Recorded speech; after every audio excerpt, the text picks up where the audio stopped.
맞을 수도 있지만은, 자, 이 본문의 말씀, 예언은 언제든지 사람의 뜻으로 낸 것이 아니고 오직 성령의 감동하심을 입은 사람들이 하나님께 받아 말한 것이다. 이런 구절을 쭉 읽었어요. 그럴 때 이 말씀은 하나님께서 누구를 통해서 주신 말씀인가요? 예? 베드로. 자, 이 말씀은 사람의 말입니까? 하나님의 말입니까? 예? 이 성경에 나오는 말씀입니다. 논어에 나오는 말씀이 아니고 성경에 나오는 말씀인데, 이 말씀이 사람의 말입니까? 하나님의 말씀입니까?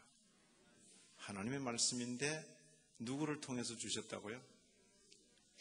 베드로를 통해서 주셨다. 그 증거를 여기 베드로후서라는 이름으로 되어 있는 겁니다. 그 증거가 베드로후서 이런 이름으로 되어 있는 겁니다. 베드로후서. 그죠? 또 하나 더 묻겠습니다. 여기 말하는 색깔을 잘못했겠네 보니까, 예언은 언제든지 사람의 뜻으로 낸 것이 아니요 오직 성령의 감동하심을 입은 사람들이 하나님께 받아 말한 것이다 했을 때, 이 예언이 뭘 가르칩니까? 예언. 목사님, 저 알겠습니다. 뭔데요?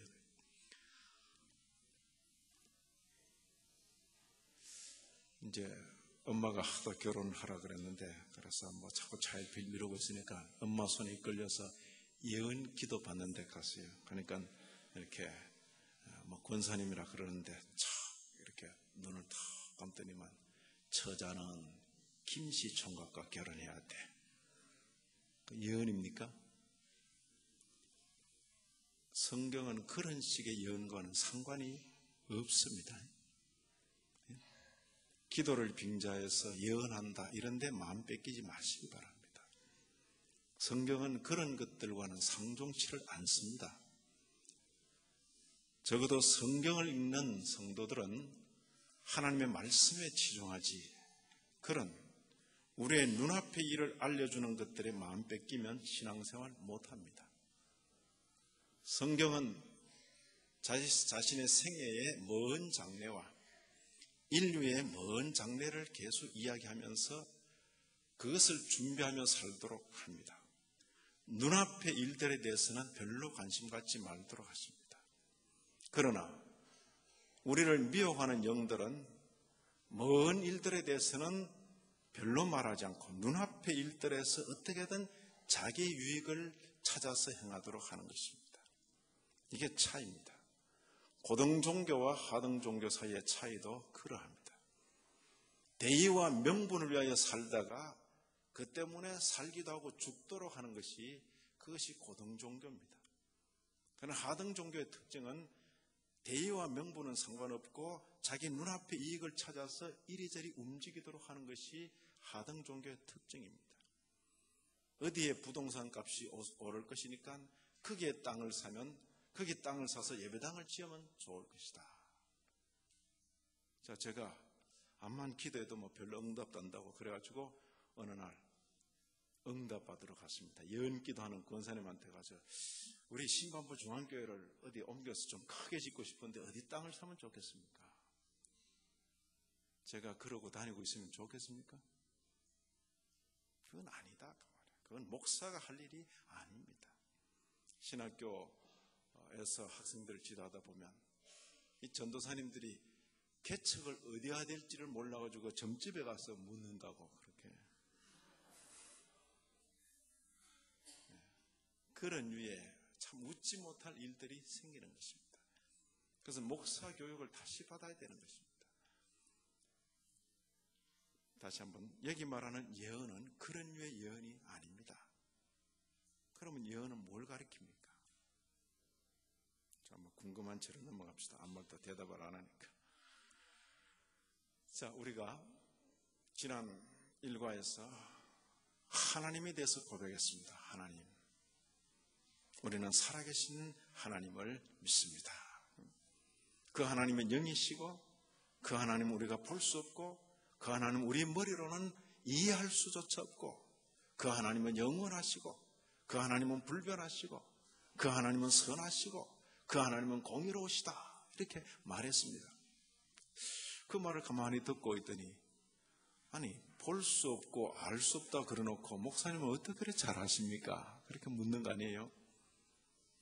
볼 수 없고 알 수 없는 그분이지만은 자신을 알리셨다. 어떻게 해요? 두 가지 방법으로. 첫째는, 이때 자연 이러면 신반포 중앙교회 교회는 아닙니다. 뭐요? 창조세계, 그리고 하나님의 말씀으로 두 가지를 지금 이야기한 거예요. 자, 지난 시간에 배운 거 복습해야죠. 우리는 하나님을 두 가지 방법으로 압니다.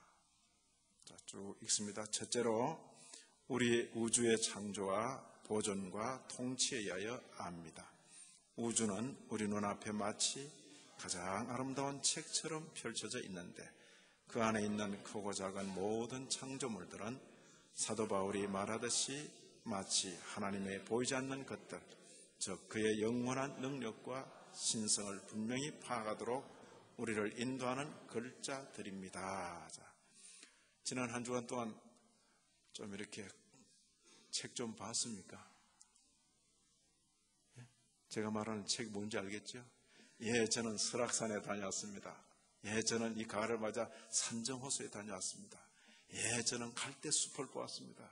하다못해 청계천 물 흐르는 것도 보았습니다. 그게 전부 책입니다. 책. 청계천에 가서 야, 이명박이 대단하다 이렇게 있으면 안 된다 그 말이에요. 하나님이 참 귀하시다 이렇게 돼야 된다 그 말이에요.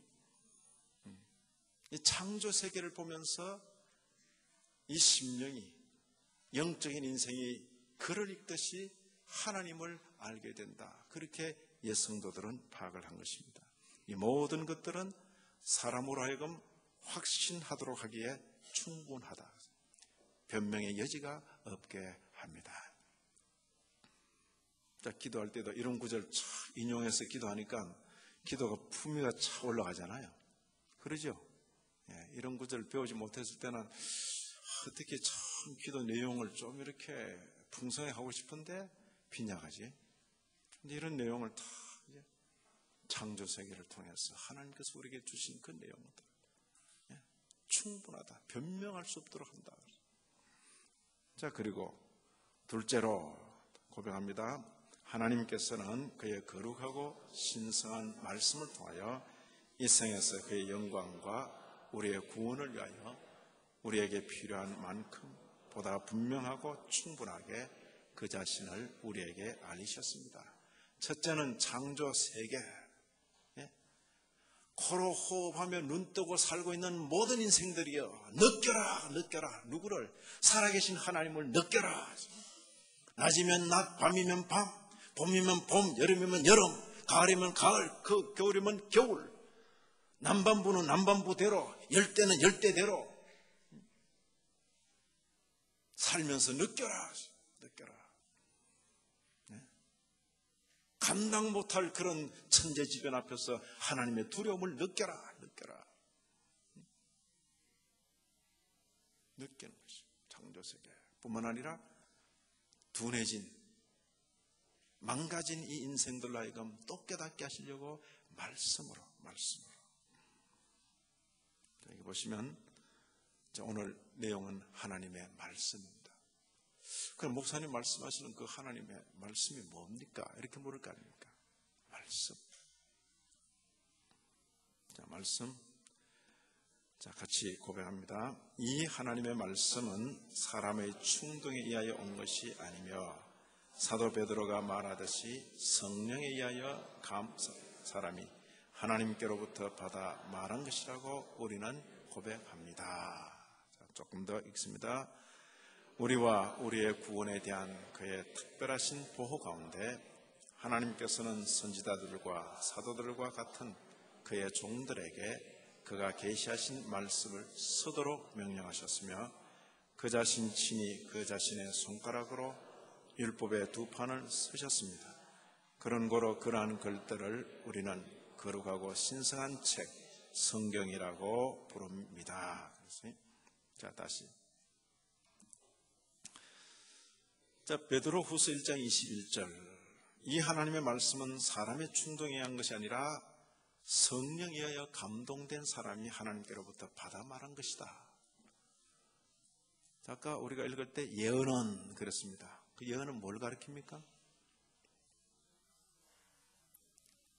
성경 중에서도 구약 성경을 가리킵니다. 그지? 그걸 잘 아셔야 됩니다. 예언이라 해서 뭐 어디 가서 시험 봐라, 어느 대학교 지원 선회해라 이런 예언 아닙니다. 동쪽으로 가서 집을 사라 뭐 이런 예언 아닙니다. 성도는 그런 예언과는 상종을 하지 않는 것이 좋습니다. 상종을 했다 그러면 마음 중심을 뺏깁니다. 그리고는 자기의 유익을 찾아서 허겁지겁 다니는 것입니다. 성도는 그렇게 마음 뺏기 시작하면 정로를 갈 수가 없습니다. 하나님 말씀을 지켜 사는데 때로는 손해 같은 일도 말씀의 원리에 따라 감당하며 사는 것이 성도가 가는 길입니다.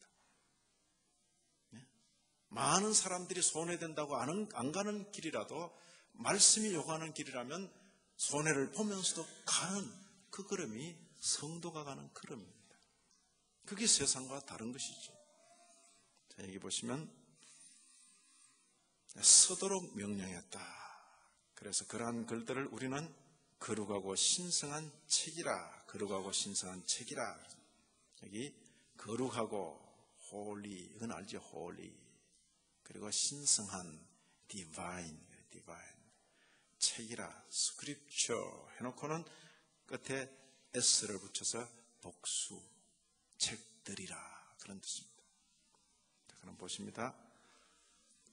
자, 이 성경을 유심히 한번 보십시오. 그냥 들고 다니기만 했는데 성경을 유심히 보시죠. 그 표지에 뭐라고 되어 있습니까? 어떤 분은 오픈 성경 뭐 이래 될까? 예? 그 최근에 나온 그런 성경들이 이 어떤 투철한 정신없이 막 이렇게 만들어 놓은 거기 때문에 정석을 가져야 됩니다. 정석. 표면에 뭐라고 되어 있어요? 성경 전서, 성경 전서, 성경 전서. 이 전자가 무슨 전자라고요? 누가 그래도 전두환 전자입니다. 왜냐하면 그때 한자로 이걸 많이 봤거든. 그래서 그 말도 맞아요. 그것이 온전 전자라서 전체 말할 때 전자입니다. 성경책 전체, 전서라는 뜻입니다. 책이 많다 이런 뜻입니다. 그럼 성경책을 펴서 앞을 보면 그 다음에 처음 나오는 것이 구약 전서입니다. 전서. 4분의 3좀 뒤로 가서 나오는 것이 신약 전서입니다. 전서. 자, 여기 Holy and Divine 그리고는 Scriptures 해서 복수로 나오는데 보십니다. 구약 전서, 신약 전서. 책이 많다 그런 소리입니다. 많은 책들 전부 다 그 이야기입니다. 구약의 많은 책들 전부 다, 신약의 많은 책들 전부 다, 그거 다 모은 것이 성경 전부 다 그런 뜻입니다. 됐습니까? 제가 이거 아는데 상당히 오래 걸렸습니다. 성경 전서란 말에 대해서 관심을 가진 것도 그렇게 오래되지 않았습니다. 원래 그 이름인 줄 알았지. 성경 전서. 그래서 Holy Scripture가 아니고 Holy and Divine Scriptures 복수라고 말해요. 책들이라 그 말. 구약 전체 몇 권요?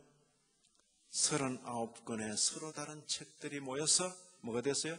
구약, 옛 언약. 27권의 서로 다른 책들이 모여서 신약 전서를 이루고 있습니다. 그러면 이 성경 전서는 전체 몇 권으로 되었습니까? 66권의 책들이 모여서 한 권을 이루고 있습니다. 지금 우리처럼 좋은 시절에 사니까 한 권에 딱 들고 다니죠. 이게 66권 따로 떨어져 있으면 그 언제 다 모읍니까? 이곳이고 좋은 시절에 살고 있는 겁니다. 예, 좋은 시절에 살고 있는 겁니다. 이걸 다 한 권에 모아줘서 이렇게 얇은 책에다가 요즘 점점 더 얇게 만들더만. 성경 얇다고 좋은 것도 아니고 뭐 금박 입혔다고 좋은 거 아니고 가죽으로 입혔다고 좋은 거 아닙니다. 문제는 읽어야 됩니다. 누가 그러대요. 가방 크면 공부 잘하나 뭐 그래. 어때는 공부는 안 하고 필터만 큰지하게 들고 다니고 뭐 온갖 색색 연필 다 뜯다니고 시험 치면 늘 그냥 45점 뭐. 성경은 읽어야 됩니다. 성경 읽어야 돼요. 자, 여기 사도 베드로의 증언이 있습니다. 같이 읽습니다. 예언은 언제든지 사람의 뜻으로 낸 것이 아니요 오직 성령의 감동하심을 입은 사람들이 하나님께 받아 말한 것이라. 이때 예언은 뭐라고요? 구약을 가리킨다. 구약을 가리킨다. 엉뚱한 예언 상상하지 마십시오. 뭐 예언한다고 하는데 하나님께로부터 받아 말하는 것이다. 뭐 이렇게 그런 그 상상에 빠지지 마시기 바랍니다. 이때 말하는 예언은 분명히 구약 성경을 가리키는 표현입니다. 자, 여기 다시 선명하게 표현하였습니다. 바울 사도에서 지내서 같이 읽습니다. 모든 성경은 하나님의 감동으로 된 것으로 교훈과 책망과 바르게 함과 의로 교육하기에 유익하니 이는 하나님의 사람으로 온전케 하며 모든 선한 일을 행하기에 온전케 하려 함이니라. 여기 바로 모든 성경 이렇게 표현했습니다. 이때 모든 성경은 뭘 가리킵니까? 이때도 역시 구약을 가리킵니다. 시기적으로 아직 신약이 다 완성되기 전입니다. 그 때문에 구약을 가리킵니다. 바로 이런 정신에서 신약도 함께 받으면서 오늘 우리는 모든 성경 했을 때 신약을 포함해서 모든 성경 이렇게 이해하는 것뿐입니다.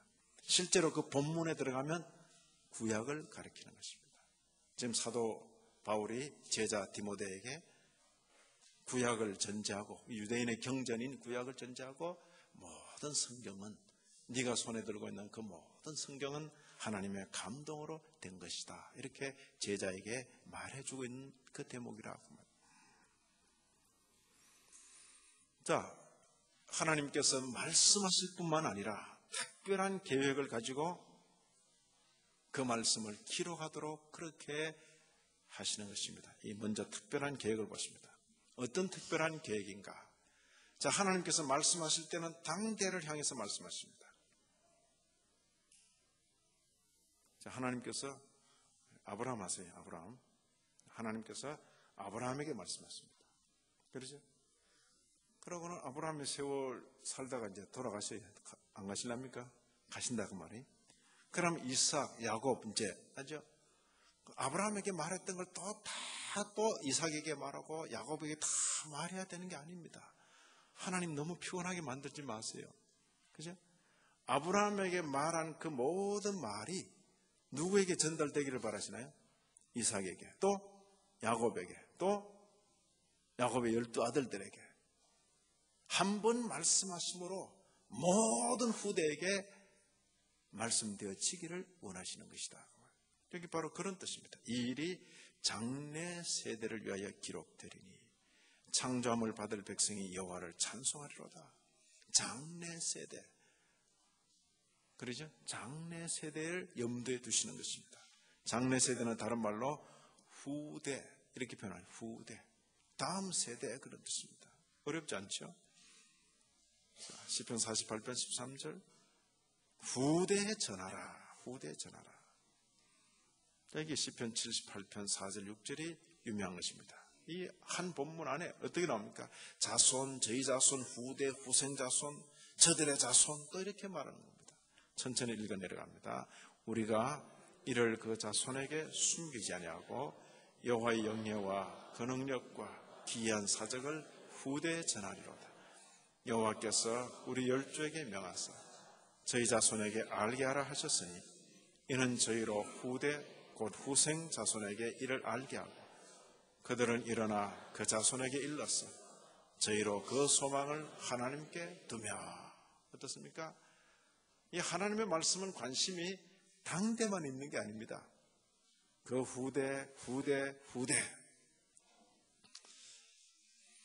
금년에 아마 행복한 분 중에 한 분이 아마 우리 이해동 집사님이 아니신가 그렇게 생각되는데, 참 손자 둘을 데리시고 다 이렇게 예배에 참석하실 때는 막 온 천하를 다 얻은 것 같은 그런 표정을 지으시는 바람에 많은 분들의 질투를 한 몸에 이렇게 받고 계시다. 제가 그렇게. 자, 이 집사님께서 이 예배당에 출석하신 지도 벌써 한 20여 년 되실 거다. 한창 때 이제 한창 때. 근데 세월이 흐르면서 자녀들이 자라고 참 그러다가 어느 날 이렇게 딸을 잘 키워놓으니까 정말 충성스러운, 또 그 아버지 닮은 그런 총각을 하나 데려와서 그래 딱 이제 결혼했다 아닙니까? 좀 지나니까 거기서 또 생명이 태어났어. 생명이 태어났어. 어때요? 나라는 인생은 그때 닥쳐야 비로소 느낍니다. 비로소 이런 때도 있구나. 그러나 하나님께서는 한 성도를 부르실 때에 그의 후손과 그 후손의 후손까지도 다 보시면서 거기에 관심을 가지신다, 그 이야기입니다. 그죠? 아브라함을 부르실 때에 예수 그리스도까지, 그리고 그리스도 안에서 오늘 우리까지 하나님은 한눈에 보시며 우리를 부르신 것이다, 이렇게 이해하는 것이 성경을 읽는 안목입니다. 내 앞만 보고 사는 것이 아니라 당대를 넘어서 다음 세대, 그 다음 세대, 손자의 손자 이르기까지 관심이 가는, 이것이 하나님의 시선입니다. 장래 세대를 위해서. 자, 넘어갑니다. 그런데 그 다음 세대를 위해서 그럼 어떻게 하는가? 뭐 그때 녹음기가 있으면 녹음해라, 그래요. 비디오로 찍어놔라, 뭐 이런, 그 시대가 그렇지 않죠. 기록의 시대입니다. 기록해라, 써라 그랬어요. 여기 처음으로 성경에 써라 하는 그 명령이 나온 데가 있습니다. 출애굽기 17장 14절입니다. 자, 제가 퀴즈를 낼게요. 이 본문과 관계된 지명을 말하시오. 같이 일단 읽어보십니다. 여호와께서 모세에게 이르시되 이것을 책에 기록하여 기념하게 하고 여호수아의 귀에 외워 들리라. 내가 아말렉을 도말하여 천하에서 기억함이 없게 하리라. 자, 모세에게 하나님께서 어떤 큰 사건을 치르고 난 뒤에 이것을 책에 기록하여 기념하게 하고 여호수아의 귀에 외워 들리라. 여호수아에 잊어버리면 큰일 나죠, 그죠? 다 여호수아에게 물었어요. 알고 있나? 예, 알고 있습니다. 이래야지. 뭐라고요? 그러면 실격입니다. 실격. 지명, 이과 관계된 지명. 네? 성경 기사 한 번 더 해야 되겠죠? 예. 세두마리 이런 것부터 해가지고 한 번 더 해야 될 것 같아요. 지명, 족속, 무슨 족속과의 전투? 아말렉과의 전투. 어디에서 일어났어요? 나왔어요, 답이. 러비딤에서. 그리고 거기서 승리하고 난 다음에 뭐라고 외쳤죠? 여호와 니시, 여호와는 나의 깃발이라. 됐어요? 이렇게 끝나는 건 나의, 그런 뜻입니다. 여호와 니시 하는 건 니시, 나의 깃발, 이런 뜻입니다. 자, 됐어요? 이것을 책에 기록해서 기념하게 하라. 기록입니다. 왜요? 잊지 말도록. 출애굽기 34장에도 이런 표현이 있습니다. 여호와께서 모세에게 이르시되 너는 이 말들을 기록해라. 내가 이 말들의 뜻대로 너와 이스라엘과 언약을 세웠음이니라. 기록입니다. 성경을 쓰도록 명령하셨고 이스라엘 모든 믿는 자에게 약속하신 언약을 반드시 이루실 것을 가르치는 것입니다. 자, 쓰는 것도 모자라서 노래를 지어서 가르쳐라. 그럼 이제 우리 노래, 거기다 율동까지 더해가지고 유치원 보면 자갈자갈. 근데 전부 노래. 전부 노래 아니면 몸 움직임. 참 이렇게 보고 있으면 창문에 숨어서 좀 보고 있으면 참 재밌다. 나도 유치원 좀 다닐 걸. 제가 좋은 유치원을 못 나왔습니다.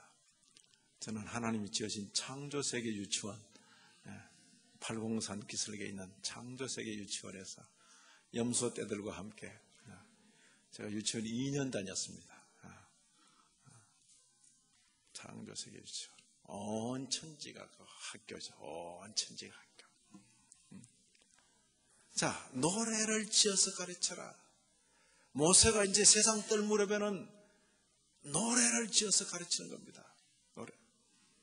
같이 한번 읽을까요? 그러므로 이제 너희는 이 노래를 써서 이스라엘 자손에게 가르쳐서 그 입으로 부르게 하여 이 노래로 나를 위하여 이스라엘 자손에게 증거가 되게 하라. 제가 자랄 때 저를 가르친 그 목사님께서는 성경 가르칠 때마다 노래로 가르쳤어요. 노래로. 여호수아. 그러면 여호수아 살 때 여호수아 노래 한 20절쯤 되는 거. 사무엘 상할 때는 다윗의 노래가 또 한 20절 돼요. 출애굽기까지 출애굽기 노래. 근데 그 목사님이 세상 떠신 지 벌써 한 17, 18년 되죠. 근데 그 목사님께 말씀을 배웠던 권사님, 80 가까이 되는 권사님인데 얼마 전에 기도원에서 만났는데 식사하다가 목사님 제 노래 하나 불러볼까요? 이러더라고. 권사님 노래 아세요? 그러니까 한번 들어보세요. 하더니만 다윗의 일대기를 막 그냥 노래로 1절부터 막 불러가는 거죠. 그 노래를 배운 지가 20년이 가까이 되는데도 그 노인의 기억 속에 밭을 갈며 씨를 뿌리며 김을 매며 그렇게 노래를 부른 거예요. 그걸 아직도 기억하고 계세요. 우리 젊은 사람 바빠가지고 다 잊어버렸는데 같이 불렀어요. 분명히 그 구절 기억이 나요. 부르니까.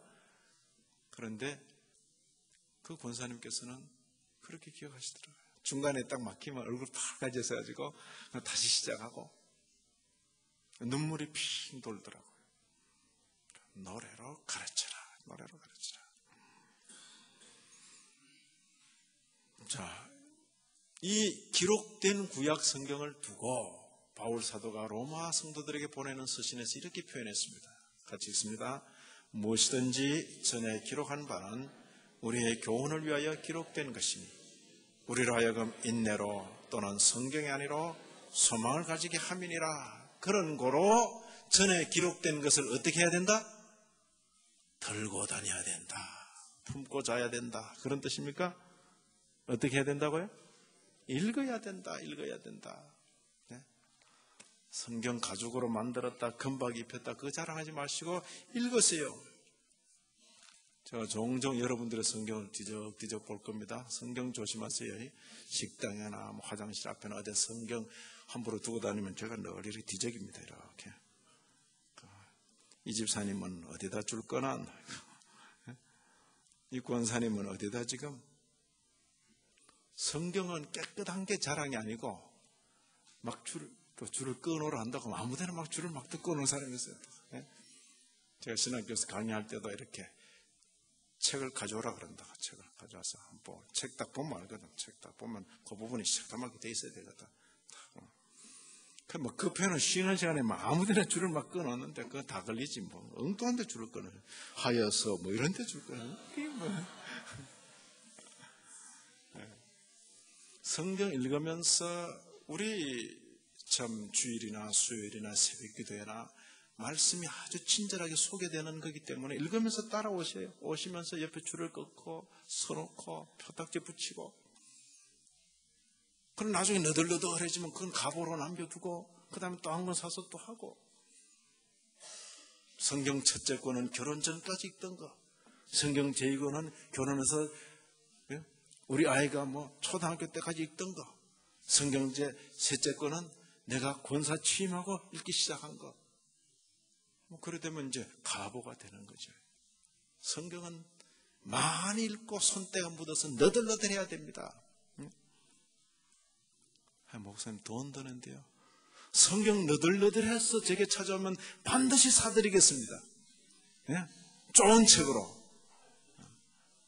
그거 겁내지 마세요. 읽어야 됩니다. 읽어야 됩니다. 말세를 만난 우리의 경계로 기록하였다. 우리에게 거울이 되고 우리의 경계로 기록하였다. 요한계시록에서도 너 보는 것을 책에 써서 보내라. 서서 내 본 것과 이제 있는 일과 장차될 일을 기록하라. 기록. 이것이 뭡니까? 구약과 신약인 것입니다. 자, 하나님께서 친히 두 돌판에 서신 것도 있다 그랬습니다. 두 돌판에 서서 내게 주셨다.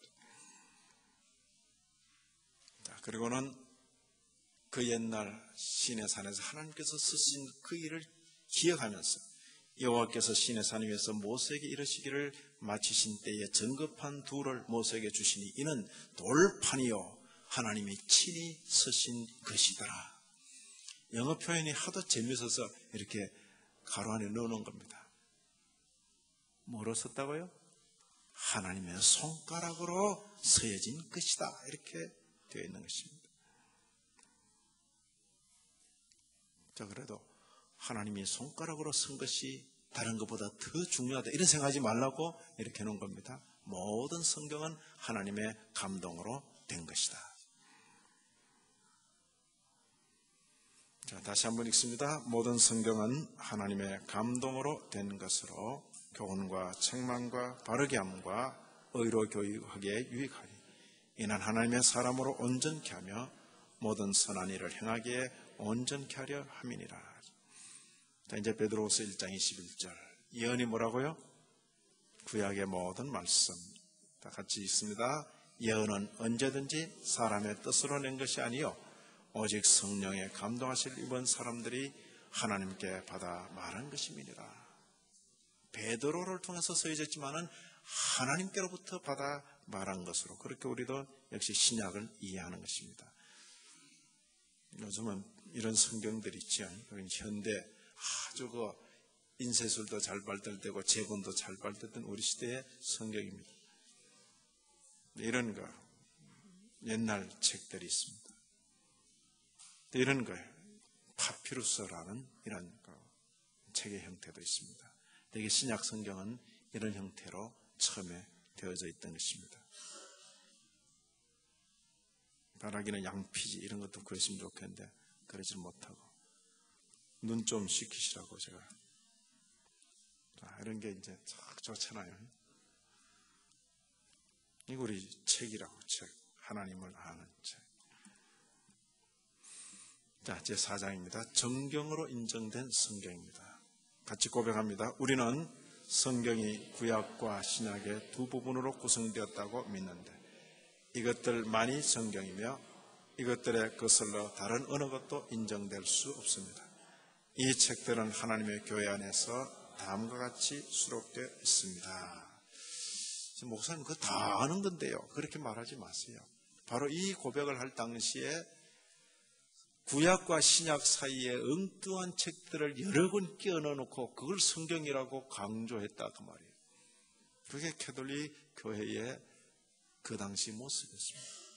그래서 이 개혁자들은 그거 다 빼는 죄, 그게 죄가 돼가지고 죽임을 당하고 그렇게 하는 것입니다. 목숨을 내걸고 아닌 건 아니라고 하는 것입니다. 그건 하나님 말씀 아니다 그 말이에요. 구약과 신약 사이에 집어넣은 정경 외의 경전들, 그게 외경이라는 것입니다. 자, 옛 언약의 책들, 이걸 줄여서 뭐라 그러죠? 구약. 예? 본래 뜻은 옛 언약의 책들 그런 뜻입니다. 구약, 전서, 모세의 5 책들 등등등. 그리고 여호수아 사사기 색깔 구분 잘 해놨네요. 여기 끊어지고 여기 끊어지고 여기 역사서죠. 여기 끊어지고 그러죠. 다니엘 여기 끊어지면서 전체는 예언서죠. 예언서. 자, 옛 언약의 책들, 새 언약의 책들, 내복음서, 사도행전, 바울의 13 서신서, 그리고 7 다른 서신서 등등 있습니다. 그리고 요한계시록, 또 옛 언약의 책, 새 언약의 책들, 구약과 신약. 자, 이 고백을 합니다. 이상의 책들만이 하나님의 말씀이며 또 성경은 하나님 말씀의 완전한 수록이다. 더하셔도 안 되고 빼도 안 된다. 충분하다. 자, 이건 넘어갑니다.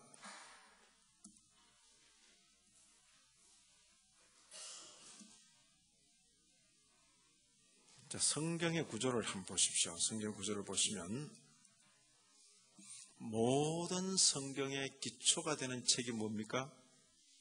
창세기입니다. 모든 것의 시작입니다. 창세기입니다. 그죠?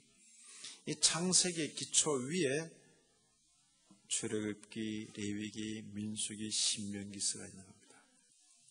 창세기를 모르고는 출애굽기 읽을 수가 없습니다. 출애굽기, 레위기, 민수기, 신명기. 바로 이 창세기를 비롯해서 출애굽기, 레위기, 민수기, 신명기가 율법서인데 율법서의 기초 위에 역사서가 있는 역사서. 항상 기준은 뭡니까? 율법서입니다. 그리고 그 위에 시가서가 있고 선지서가 있는 것입니다. 이렇게 역사서나 선지서를 읽을 때는 항상 같은 시대로 생각하고 읽으셔야 되는 것입니다.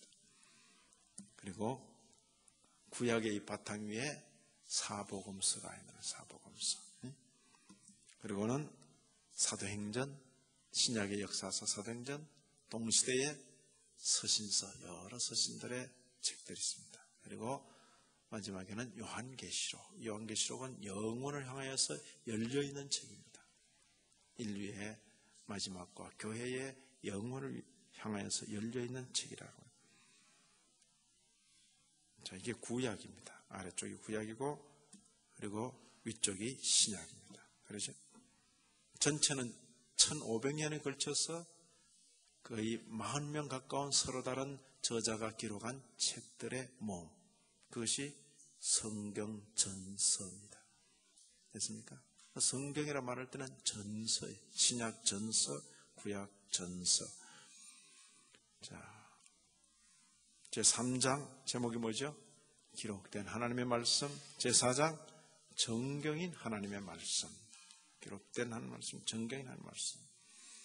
자, 하나님의 말씀에 대한 고백을 배운 성도답게 하나님의 말씀을 존중히 여기며 말씀을 잘 읽고 그리고 순종하며 살아야 하겠습니다. 우리 여기까지 하십시다. 기도합니다. 하나님 아버지, 우리에게 말씀에 대하여 교훈하시니 감사합니다. 우리에게 기록된 형태로 허락하신 이 하나님의 말씀을 축복으로 알고 그 말씀을 부지런히 읽는 은혜 또한 허락하여 주옵시고 그 말씀을 읽을 때마다 깨닫는 은혜를 더하여 주옵소서.